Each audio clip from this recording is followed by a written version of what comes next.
Oke, jadi ini adalah salah satu contoh soal yang mungkin akan keluar di Mandiri ITB atau SSU ITB. Dan di sini materinya mencakup polinomial dan juga kalkulus dasar. Jadi untuk mengingat sedikit, di sini kita disebutkan bahwa polinomial derajat 3. Berarti bentuknya adalah seperti ini. Plus bx kuadrat plus cx plus d. Nah, tapi apakah kita menggunakan bentuknya seperti ini? Tentu tidak. Kenapa? Karena itu tidak akan membantu kita. Tuh. Pun misalkan kita udah tahu bahwa koefisien utamanya 1, berarti yang paling ini nih, koefisien yang paling tinggi pangkatnya ini 1. Itu tidak akan membantu kita. Oleh karena itu kita harus melihat dari sini.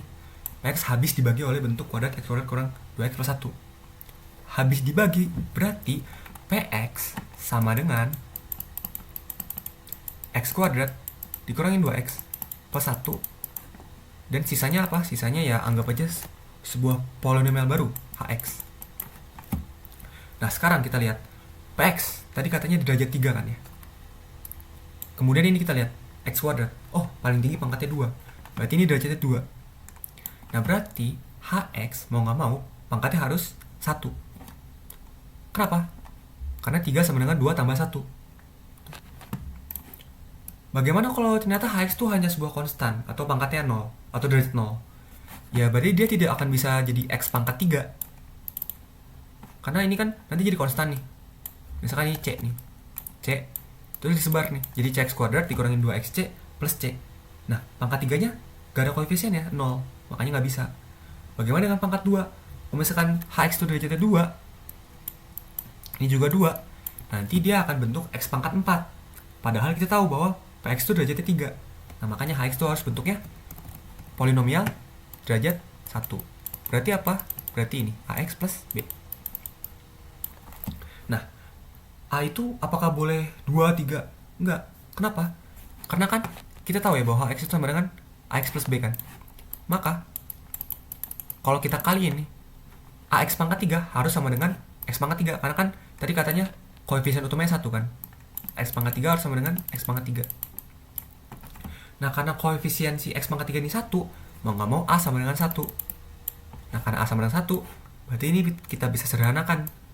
Jadi bentuknya x kuadrat kurang 2x plus 1 kali x plus b. Nah, sekarang bagaimana cara kita mendapatkan b, nilai b? Nah, dari ini. Dari bagian yang kalkulusnya, fungsi tersebut. Ingat ya bahwa polinomial itu bisa kita tinjau sebagai fungsi. Berarti dia punya maksimum, minimum, dan titik ekstrim lokal. Nah, ingat bahwa titik ekstrim lokal itu berarti turunan pertamanya adalah 0. Kenapa? Karena kan titik ekstrim lokal itu berarti dia minimum atau maksimum. Misalkan seperti ini. Nah, kita lihat. Ingat ya bahwa turunan itu kan berarti perpindahan kecil gitu. Kita lihat di sini. Fungsinya naik-naik. Berarti kan perpindahannya ya ada lah. Nah, tapi pas di maksimum nih, dia itu stagnan, dia konstan. Dan dia nanti kalau maju lagi, dia nurun. Berarti nanti dari positif ke negatif. Nah, karena kita mau nyari yang nilai maksimum atau nilai minimum sama aja dia logikanya. Berarti ya dia tuh harus mendatar kan. Nah, karena dia mendatar, berarti turunannya 0. Gak boleh positif, gak boleh negatif. Maka kita dapat nih bahwa turunannya harus 0. Dan katanya apa? Titik ekstrimnya di x sama dengan 2. Tetapi kita cari dulu turunannya. Sebelum kita mencari turunan, mending kita expand dulu deh untuk mempermudah perhitungan. Ini jadi x pangkat 3 dikurangin 2x kuadrat plus x, ini pakai kali pelangi saja. Terus ini juga plus bx kuadrat dikurangin 2bx plus b. Apakah benar? Oke. Karena kalau menghitung itu rawan tidak teliti ya. Kalian sudah latihan pun mungkin masih agak kurang teliti gitu. Jadi harus dicek-cek lagi. Nah, sekarang kita turunkan. Ingat ya bahwa turunan dari x pangkat 3 itu 3x kuadrat. Dikurangin ini jadi 4x. Turunan dari x itu 1. Ini jadi 2bx. Ini jadi minus 2b. Dan turunan dari konstan, karena kan b hanya konstan, nggak ada x-nya, itu 0. Nanti bisa kita hilangin. Nah, katanya apa? Katanya pas x sama dengan 2, itu harus 0. Berarti kalau kita masukkan nih, atau kita substitusi x-nya sama dengan 2, ini jadi 12, dikurangin 8, plus 1, plus 4b, minus 2. Ini 2 ya, plus 4B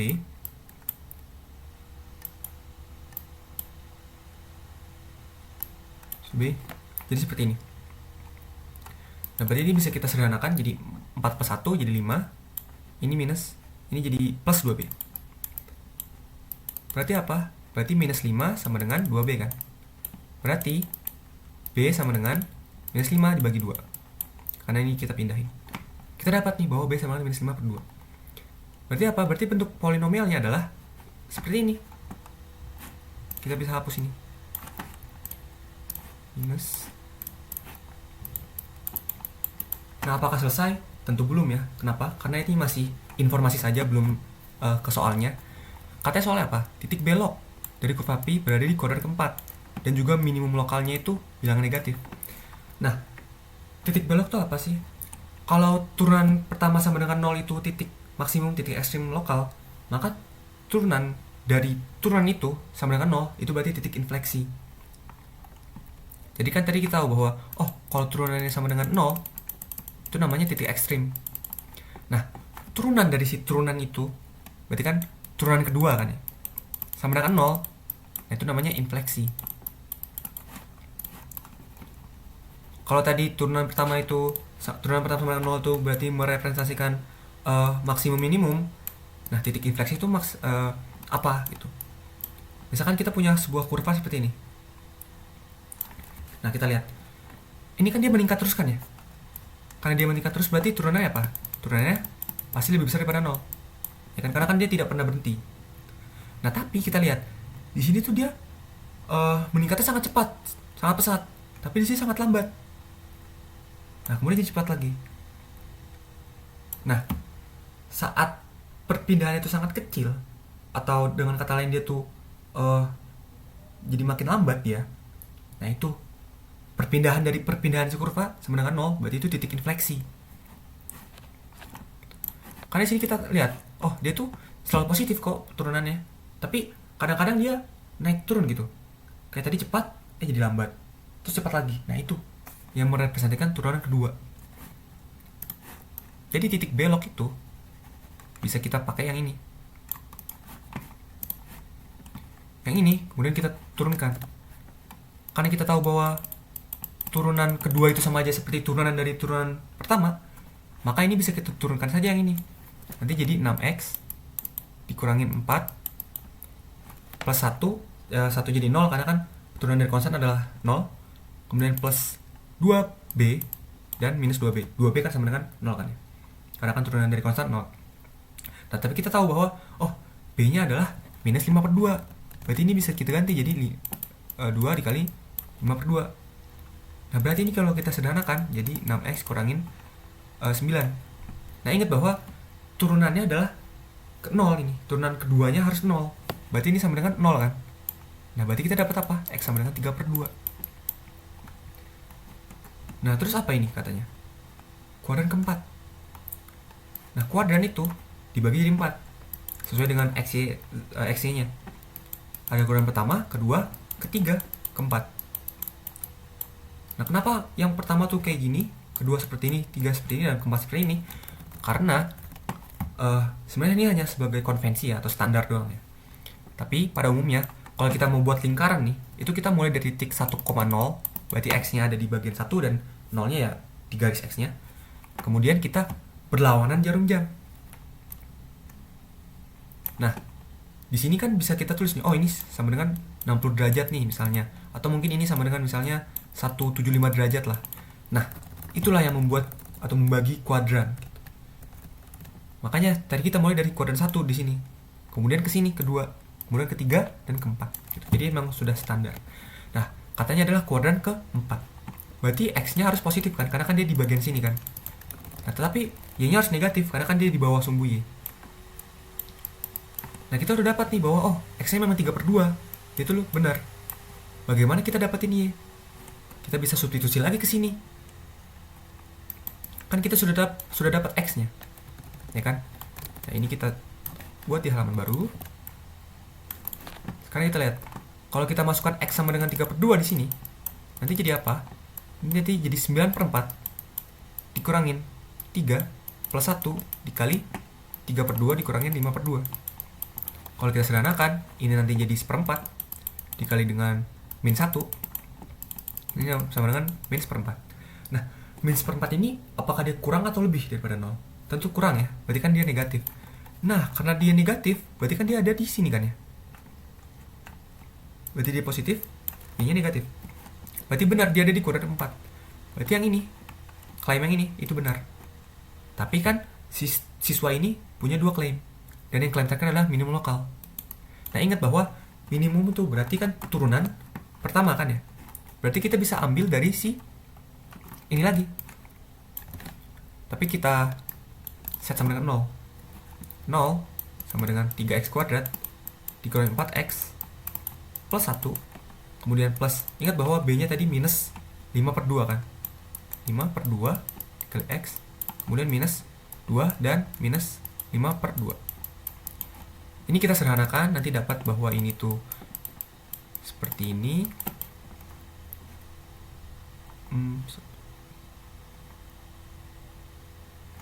Plus 6 ya.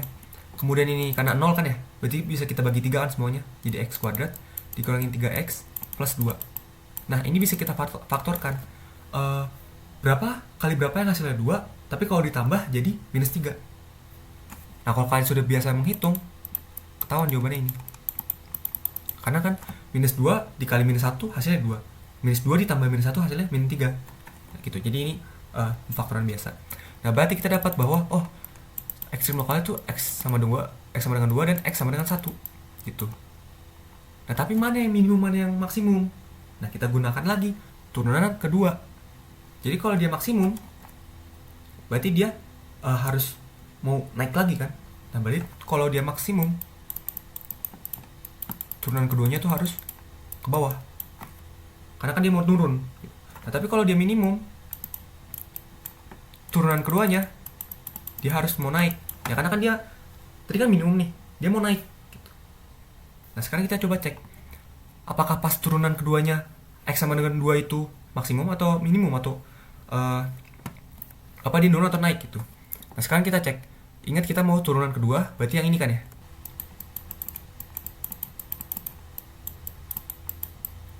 Di sini kita lihat bahwa kalau kita masukin x sama dengan 2, nanti jadi 3. 3 kan dia lebih besar daripada 0 kan ya, berarti dia positif kan ya.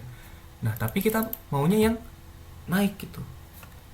Tadi minimum ya, berarti 2x sama dengan 2 itu adalah titik ekstrim lokalnya yang minimum. Sekarang coba kita cek kalau x sama dengan 1. Kalau x sama dengan 1, dia nanti jadi 6 dikurangi 9, jadi min 3. Nah, berarti dia titik maksimum lokalnya.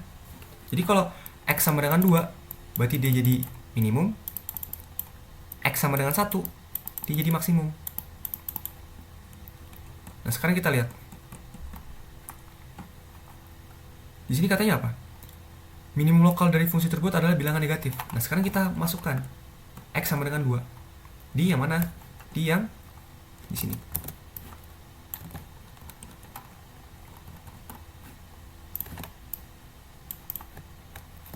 X sama dengan 2. Berarti P sama dengan P2. Ini jadi 4, ini jadi 4 plus 1, dan ini 2 dikurangi 5/2. Sama dengan 1 dikali, ini 4/4 dikurangi 5/2, berarti min setengah kan ya. Berarti sama dengan min setengah.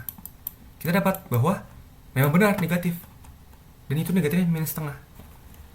Jadi kita dapat bahwa, klaim pertama itu benar, dan klaim kedua juga benar kan. Nah, sekarang coba kita cek. Kita evaluasi kebenaran klaim siswa. Misalkan dari yang deh, klaim belas bagian karena nilai minimum lokalnya memang negatif, tetapi titik beloknya berada di koordinat pertama. Lah, padahal kan tadi kita udah tahu bahwa titik belok itu ada di keempat kan, berarti ini salah. Yang D, salah sepenuhnya. Yang memiliki kembar tidak mungkin ini ngawur karena tadi kita lihat bahwa dia punya titik belok kan. Nah, kemudian yang C, klaim salah di bagian minimum karena titik ekstrim x2 sebenarnya adalah titik maksimum. Tidak, karena tadi kita udah bilang bahwa turunan kedua pas x sama dengan 2, dia itu positif. Makanya dia salah. Nah, kalau yang B, klaim salah di bagian titik belok karena titik belok kurva tersebut berada di tepat di sumbu x. Nah, kalau tepat di sumbu x berarti itu pas x sama dengan 0. Tapi tadi kita lihat bahwa titik beloknya justru ada di 3/2 kan, bukan di 0 kan. Nah, makanya ini salah. Nah kemudian yang A, karena titik belok berada di koordinat 3/2 min 1/4. Nah tadi kita udah cek nih, dia itu 3/2 benar, dan juga min 1/4. Mana min 1/4? Min 1/4 tuh mana? Y nya ya, susah adalah tadi min 1/4. Kok ngilang ya? Oh ini nih min 1/4. Berarti benar kan ya? Nah maka yang ini benar, dan nilai minimumnya lokalnya adalah min setengah. Nah sekarang kita lihat tadi, apakah benar bahwa nilainya min setengah? Betul. Nah karena dia benar, maka jawabannya A gitu, melalui pembuktian matematis. Ya kalau mau membuktikan secara matematis berarti tinggal jabarin yang tadi aja gitu.